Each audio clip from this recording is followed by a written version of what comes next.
In the tradition of Malcolm X, peace be unto you. Today I want to talk about the broken Negro. And this is a excellent time, because it's an election time, an election year, to observe the whole array of African American mentalities as they align themselves with one candidate or another, or they stand aside, choosing not to participate in the election. This phenomenon, this array of African American mentalities has a point of origin. African slaves were prisoners of war. They were captured on their territory. They were invaded by a foreign nation or agent of a nation. And they were prisoners of war for centuries in the United States, but they weren't recognized and treated as such. Appealing to Africans on the continent was futile. Africa was being colonized itself by Europe. Besides, Africans on the continent didn't want slaves back. More often than not, they were the very ones who sold Africans into slavery, which is evidence that human nature is the same everywhere. So those taken prisoner and later their offspring were humanly demoted, degraded to slave status. They had no human rights. In the Americas, the institution of slavery was a laboratory as well as a prison concentration work camp. It was the whole plantation, it was the whole nation that galvanized and concentrated their energies to exploit slaves for the purpose of growing wealth for themselves. But in this talk, I will use a more appropriate phrase in place of the word plantation. It is the phrase total institution. That phrase was used in a book published in 1961 entitled Asylum, as in insane asylum. It was written by sociologist Irving Goffman. A total institution can be defined in various ways, but they are generally exemplified by prisons, concentration camps, mental hospitals, seminaries, and the military. Slavery lasted 246 years, or 2.5 centuries. That amounts to 12 generations, or about 66% of the time spent as slaves in the United States. In contrast, African Americans have been free, so-called, for 159 years. That's only 8 generations. Thus, what we see today are the imploded remains of what were slave people.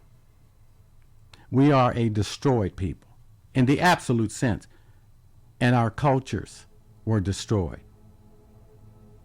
Whatever they may have been, they are shattered and splintered in the turbulence of history. But what caused this Holocaust? The causes for the enslavement of Africans were not only done for the purpose of absolute economic exploitation of human energy, but was also done to execute the longest scientific conditioning experiment ever conducted on a mass scale in human history. It was even greater than the slave system in ancient Rome. It was initiated in the English colonies, the Spanish colonies, the Portuguese colonies, the French colonies, in the Americas, and later it was reinforced in what became the United States of America. Now, because it was a great or grand experiment, there were two groups. There was a test group and a control group. The test group, meaning those who were subject to an experimental treatment, well, they were the African slaves.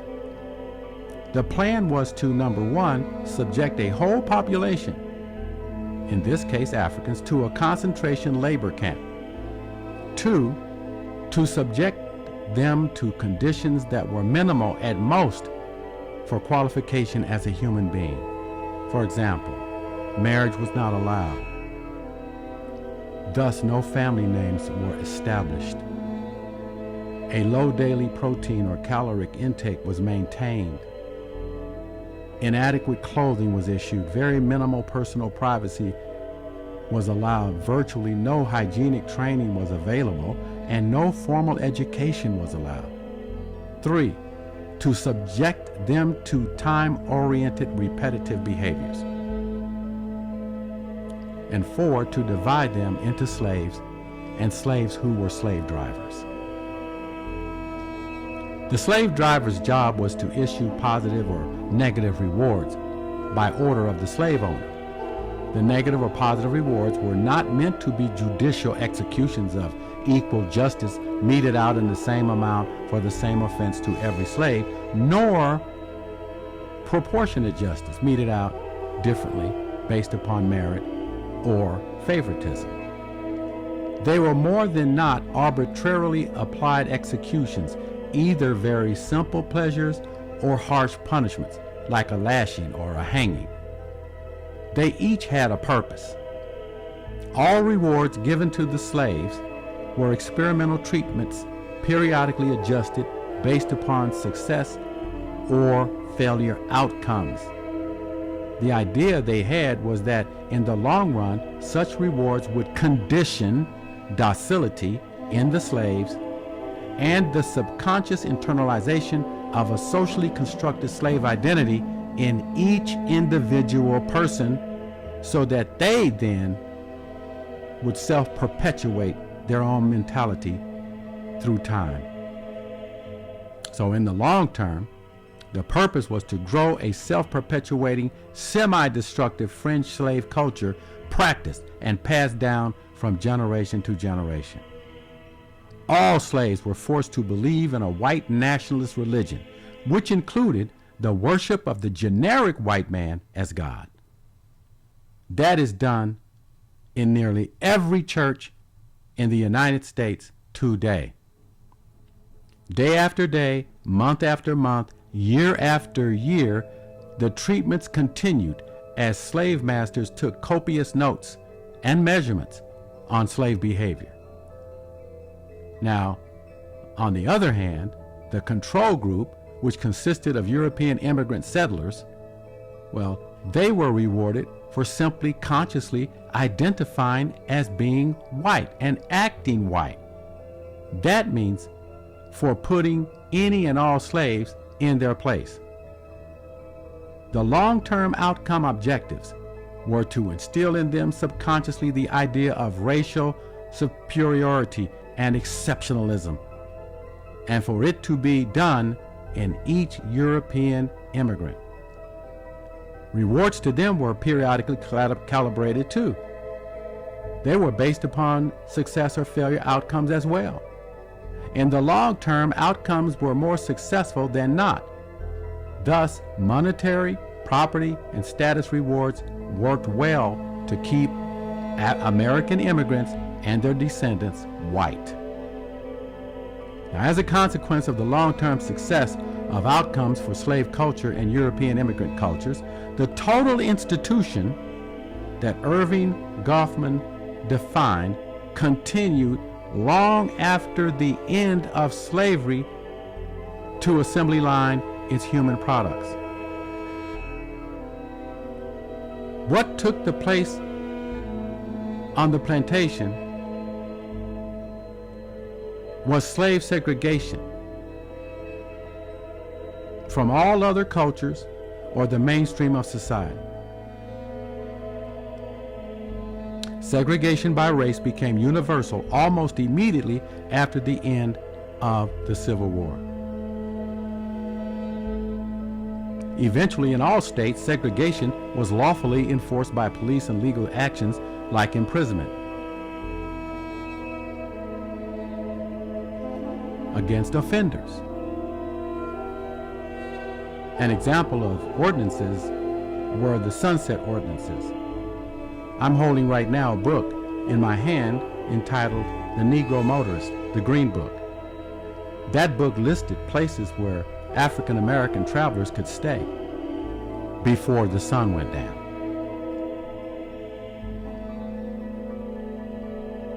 Segregation was meant to prevent race mixing and to prevent competition for jobs, and thus more equitable distribution of opportunities like higher paying jobs for descendants of slavery and other non-white groups. Legal segregation was totally institutionalized, as it is today.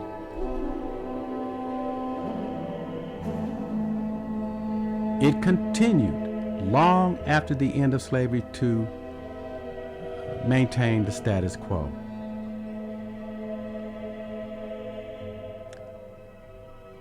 Segregation was meant to prevent race mixing, as I said. Legal segregation was totally institutionalized.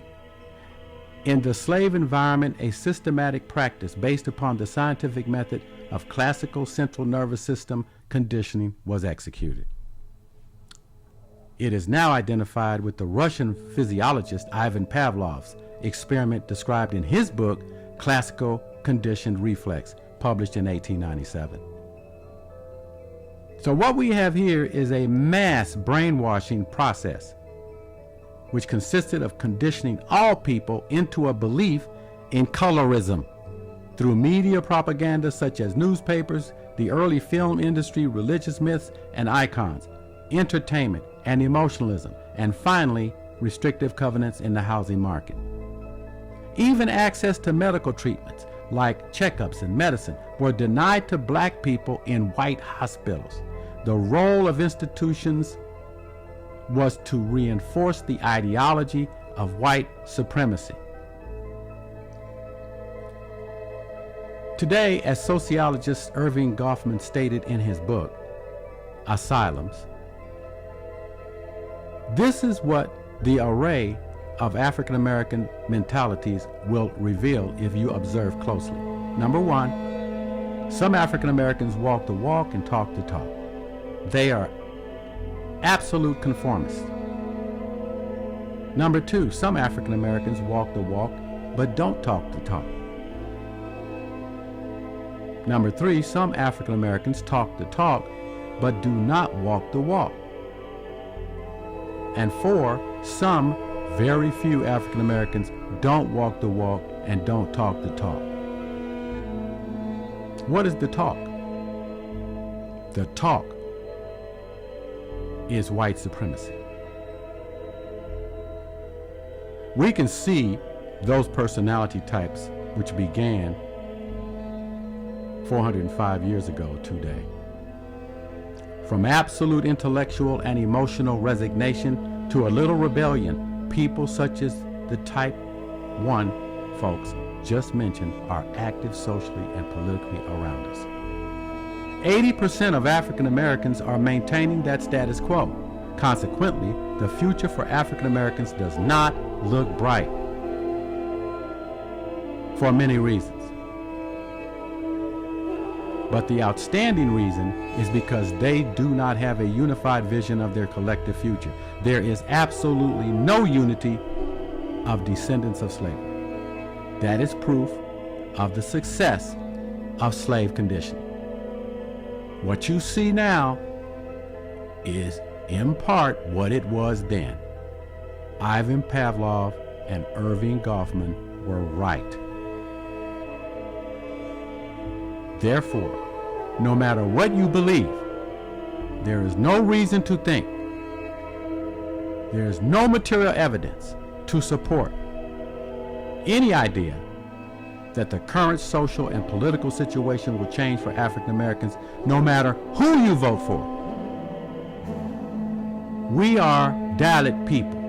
The word Dalit means broken. Our situation will not change any more than it will change for the Dalit people who suffer in the Hindu caste system,